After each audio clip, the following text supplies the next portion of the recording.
A incorporación dun médico ao cadro de persoal do Centro de Saúde de Ribeira non solucionou os problemas de calidade asistencial. A día de hoxe continúan con 3 facultativos menos, por non ter cuberto as baixas de longa duración, o que supón que un cupo de 4.000 pacientes non teñan médico asignado. Necesitamos unha atención primaria digna e de calidade en toda a comarca. En este momento, Ribeira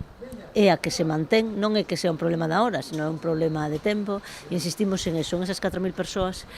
que levan máis dun ano sin ter un médico de cabeceira de referencia, entón que cada día que vai atende unha persona diferente que non é, desde logo, o máis adecuado para os pacientes crónicos. A situación agrávase aínda máis nos casos de vacacións ou incapacidade temporal do persoal en activo, posto que o centro xa está ao límite dos seus recursos. Os outros médicos o que teñen é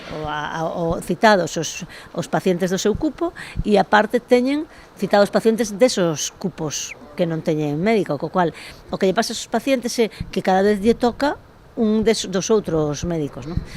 Tamén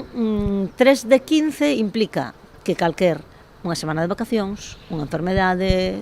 unha gripe, unha enfermedade familiar, nos quedamos rapidamente 4 ou 5, o sea, quero decir, rapidamente somos un tercio menos, porque estamos xa en unha situación de límite, menos 3 de 15 implica que moitas veces a mellor estamos en menos 5, non? A veces cando se fala en Ribeira faltan, porque claro, calquer incidencia cando xa partimos de que algo máis dun cuarto da plantilla falta, o sea, algún cuarto da plantilla falta sempre, pois claro, nos implica eso, ¿no? Que cando hai calquer incidencia, pois eso se nota moito máis. Na Asamblea, a plataforma acordou secundar a mobilización convocada por SOS Sanidade Pública para o 6 de abril, así como retomar as concentracións dos xoves a mediodía no Centro de Saúde ribeirense.